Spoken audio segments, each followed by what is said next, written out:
Today on Eye on Northwest Politics, we tackle Portland's biggest questions and problems in an exclusive one-on-one interview with Mayor Ted Wheeler, from the rise in gun violence to the homeless crisis. We were willing to share, but this isn't sharing when they just take over a neighborhood and have no laws that they have to follow. For the next half hour, we take your questions and ask them of Portland's leader. I would love to hear the answers from our mayor. Eye on Northwest Politics and 30 Minutes with Portland Mayor Ted Wheeler starts now.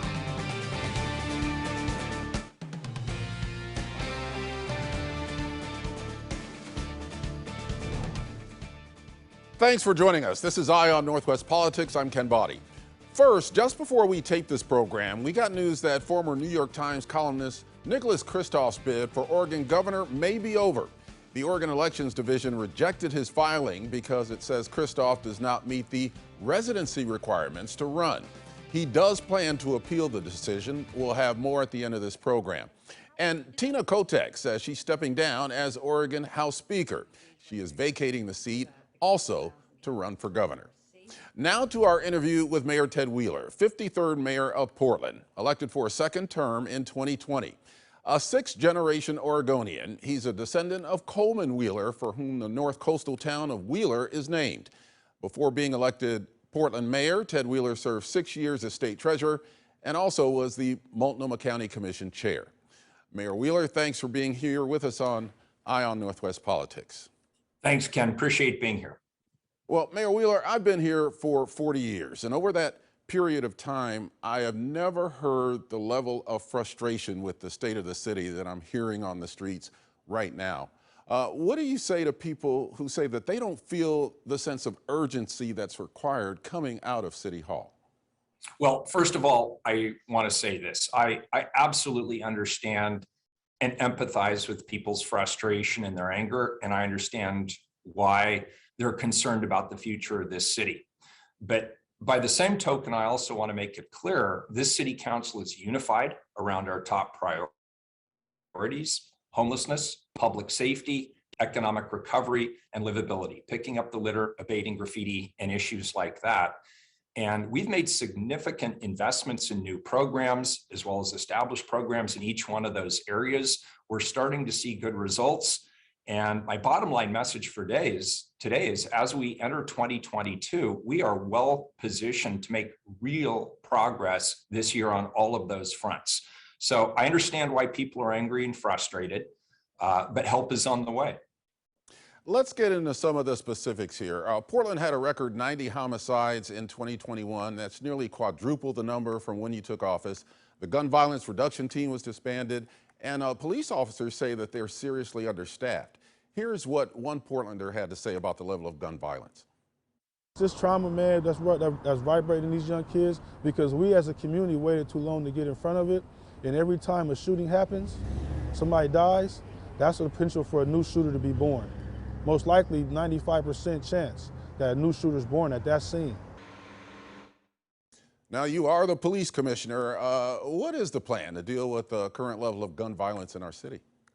Well, there's no question in my mind. From my perspective, the number one public safety issue facing this community is the record gun violence and the homicides. And first of all, I want to be clear. There's a lot of reasons that people engage in gun violence, a lot of reasons why people are committing homicides.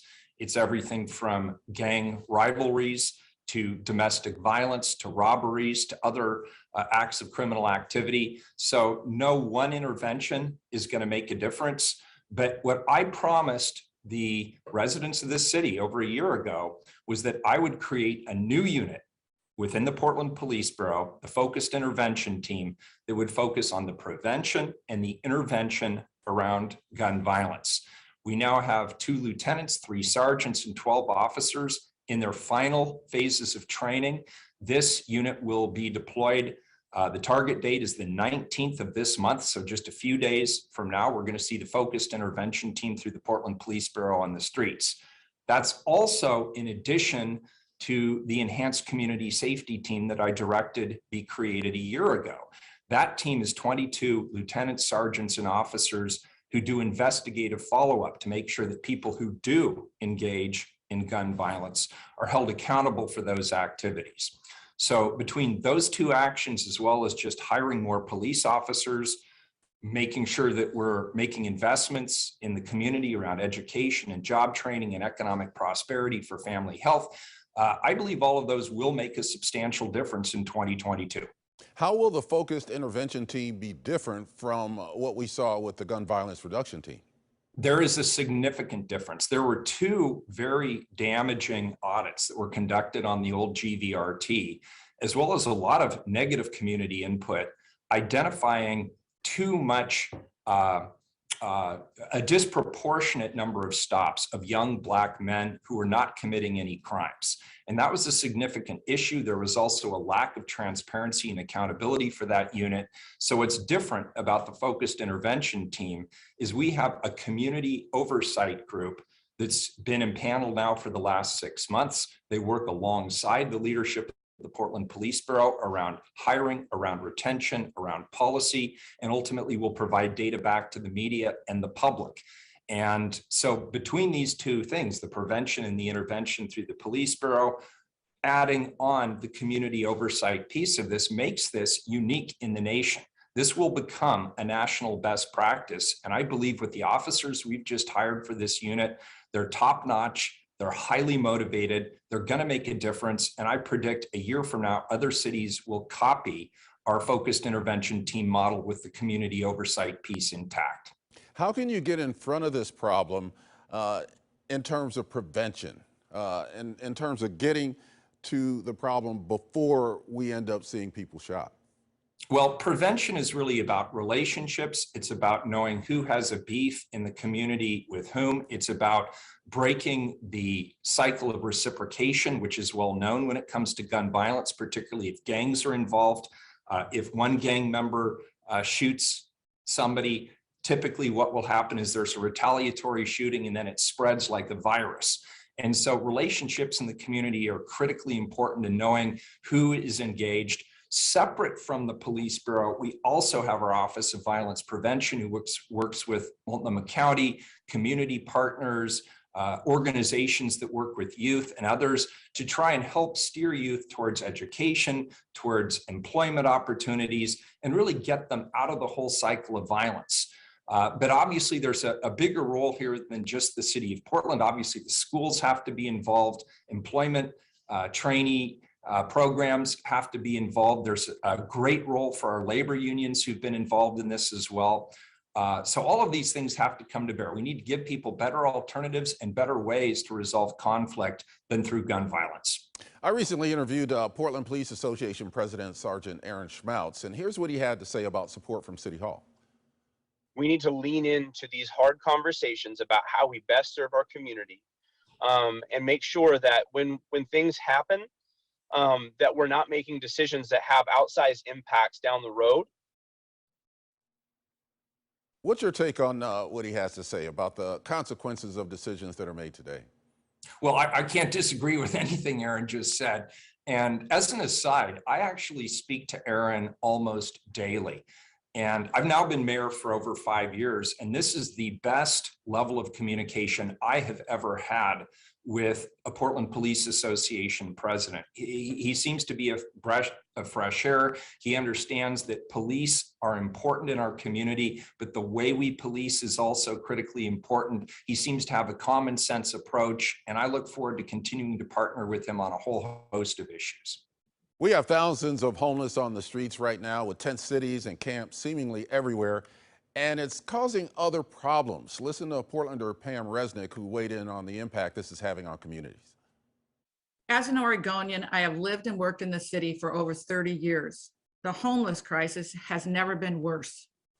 If we're going to allow homeless to set up tents anywhere they choose, then why at least can we not hire a garbage company to pick up their litter? I would love to hear the answers from our mayor or our commissioners. Thank you from a longtime volunteer, Pam Resnick. What do you tell her?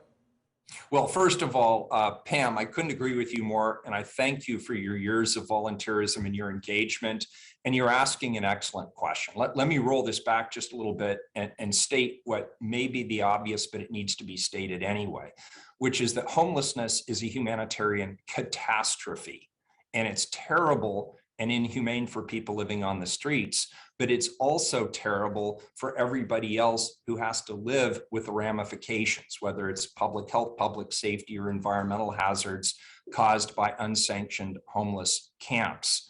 So ultimately, the goal here has to be to get as many people off the streets as quickly and humanely as possible, with the goal ultimately being of having no unsanctioned camps anywhere in the city of Portland. And to that end, the city and the county have invested tens of millions of dollars, 40 million just recently in our fall budget process, towards emergency shelter and alternatives to people living on the street. The city, under my leadership, has also made substantial new investments in the remediation of litter and graffiti. And not all of that is caused by homelessness, I want to be clear, but there is a lot of litter associated with unsanctioned homeless camps. And we have significantly increased the number of vehicles and crews that are going out through our impact reduction team to pick up the litter at the homeless camps. So we're encouraging homeless camps to pick up their own litter. We come around, we collect the litter from them, we hand them bags, we come in and we get them later. And we've also just gone around and continued to clean up the litter. And we have more than tripled the size of that impact reduction team just in the last couple of years. We're going to continue to put an emphasis on that. More than anything else, I hear about the condition of the city just in terms of litter and graffiti. It's not rocket science. We should be able to do it. And in 2022, we're making good progress already. And by the end of the year, I expect you'll see more. After the break, more with Portland Mayor Ted Wheeler. We'll get the mayor's reaction to our recent Is Portland Over series. We went in depth on the problems the city faces and how we got here. Did the mayor think it was accurate and fair? That's after the break.